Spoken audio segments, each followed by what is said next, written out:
Isa sa pinangangambahan ngayon mga sangkay ng world leaders na mag-uumpisa ng ikatlong digmaang pandaigdigan o tatawagin itong nuclear war ay itong si Putin.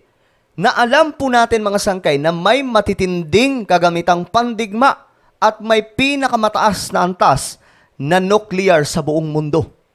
Ngayon mga sangkay, nagsalita na po itong si Putin at may ni-reveal po siya dito na handa na daw po siyang gamitin ang kanilang nuclear.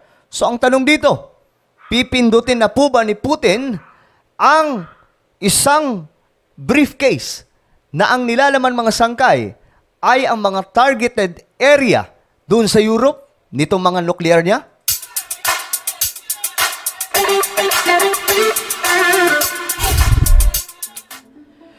Magandang oras po sa lahat ng ating mga kababayan, sa lahat po ng mga solid sangkay, no? So, pag-usapan po natin itong tumitinding mga sigalot, mga sangkay ng mga bansa. So, global news po ito, no? Ito si Putin kasi nagsalita na po regarding po sa problema ngayon against NATO. Ito po ay mga bansa na nagsasama-sama sa Western countries against Russia. Ngayon, ito po yung isiniwalat niya mga sangkay. Pero bago tayo magsimula, no, pakisubscribe po muna yung ating YouTube channel, okay? 1.18 million subscribers na po dito. Parami po tayo ng parami mga sangkay. So, hanapin na lamang po ito sa YouTube. At kapag nakita nyo na, click the subscribe, click the bell, and click all. Sa mga nanonood po sa Facebook, huwag nyo pong kailimutan na i-follow ang ating Facebook page, okay? So, ito na, mga sangkay. Ito po yung balita kasi. Ayan. Russia-Ukraine war. Putin's nuclear warning to the West. Nag-warning na po.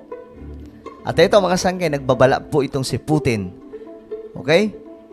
Inisa-isa niya po dito na ano ang magiging rason sa posibleng paggamit ni Putin nitong kanyang mga alagang nuclear. Panoorin po natin.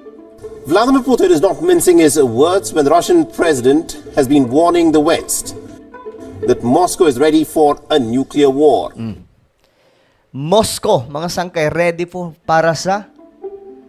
na po para sa nuclear war.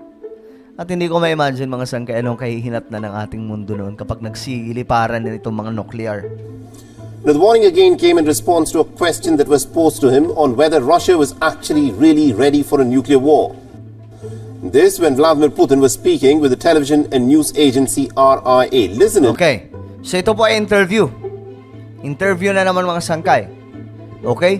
Pero mayroon pang sinabi po siya dito na hindi niya gagawin ito kung hindi mangyayari ang hindi nila magugustuhan na gagawin na hakbang ng West.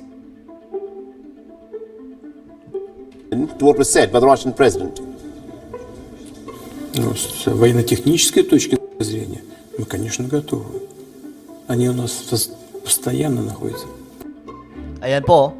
From the technical point of view, sabi po ni Putin, of course, we are ready. The missiles are constantly combat ready. Grabe, no? Ang missile daw po ay constant ready na daw po. Baga, ready for battle na. Yun nga ang sinasabi natin mga sangkay na yung awak-hawak madalas ni Putin daw na briefcase, andun daw po yung pindutan lang. Kapag pinindot daw po yun, lahat ng mga targeted area ni Putin ay doon po tatama yung mga nuclear. Halimbawa na lamang po, France, Germany, Poland, America, Canada, mga sangkay.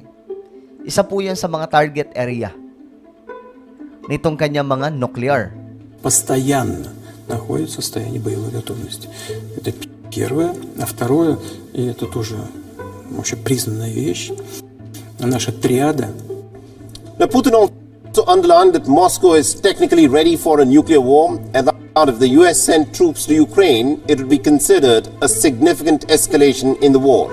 Okay. Ang pagpapadala daw po, kung sakali magpapadala daw po ang NATO o ang West ng mga sundalo sa Ukraine, ito na daw po yung umpisa, mga sangkay. The statement comes just days before the 15th to 17th of March election, which is pretty certain to give Vladimir Putin another 6 years at the Kremlin. Now, Putin's statement has given rise to a pivotal question. Who has got the final say on the use of nuclear weapons in Russia? Now, there are no surprises for guessing. It is, of course, Vladimir Putin. Now, during the interview, he also mentioned that weapons exist in order that they be used. Ayan o. Si Putin daw po ay against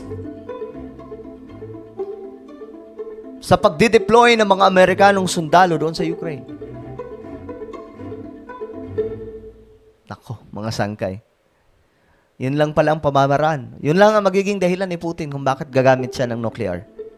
Kapag nag-send na po yung West ng mga kasundaluhan, yun na po ang start ng war. Matindi ito, mga sangkay. Kasi ano na po ito eh. Nuclear war. That's very, very dangerous, mga sangkay. Na sana po hindi mangyari. Who control more than 90% of all nuclear warheads. Diba? Now, as of January 2023, out of a total of 12,512 nuclear warheads in the world, okay, yan po.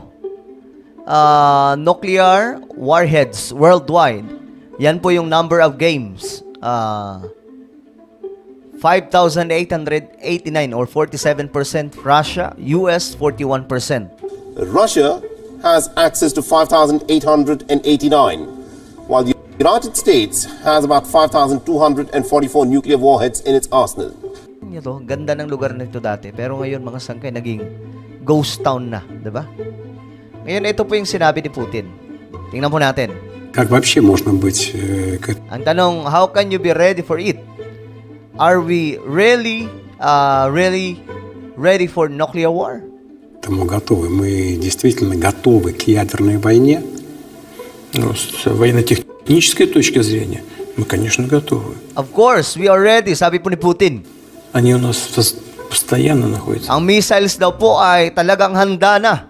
Постоянно находятся в состоянии боевой готовности. Это первое. А второе, и это тоже вообще признанная вещь, наша триада, ядерная триада, она является более современной, чем любая другая триада. Таких триад только вот у нас, да, американцев, на самом деле. And actually, only us and the Americans have a triad. И мы здесь продвинулись гораздо больше. У нас... At sila daw po ay mas advanced kaysa sa US. Hindi rin po malabo, mga sangkay. Pero hindi ko lang alam sa tactic. Though itong sa history ng World War II, ang Amerika, kasi dati kasi ang Russia, mga sangkay, and America magkakampi. But after po ng lumipas yung maraming taon, ito na, mga sangkay, sila na po yung nagbabanggaan. But sa history, no? Parehas po itong dalawang bansa na mautak pagdating sa digmaan. Inutakan po ng Russia noon si Hitler, pinapasok sa kuta, mga sangkay ng Russia, at doon nahulog sa patibong. Ang Allied Forces naman, kasama po yung iba pang mga bansa like Canada, Amerika, at marami pang iba, ginamitan po nila ng taktika din para po mahulog sa kamay ang mga kasundaluhan ni Hitler. So, same, no? Same, parehas po mauutak pagdating sa digmaan.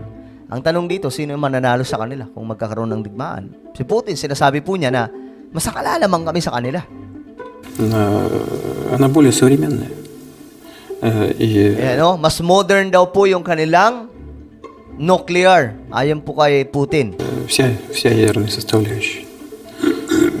В целом, по носителям и по зарядам у нас примерный паритет, но у нас более современный. Но это знают все. Специалисты все знают. Но это не значит, что мы должны меряться количеством носителей боезарядов. Но знать об этом нужно. И те, кому нужно, повторяю, экспертам, специалистам, военным. Okay, so mga sangkay, ito po ay magti-trigger talaga itong mga sigalot na ganito. Just in case na hindi talaga ito masusolusyonan nila po problema po mga sangkay sa Europe, baka humantong po talaga ito sa ikatlong digmaan pandaigdigan. Sila po talaga yung bantay. Ito ngayong usapin sa Russia against po sa Western countries. Well, what is your opinion mga sangkay regarding dito sa balitang ito? I-comment po sa ibaba. Meron po ako isang YouTube channel, Sangkay Revelation. Nag-upload po tayo dito ng mga gandang topic mga sangkay, syempre about Bible.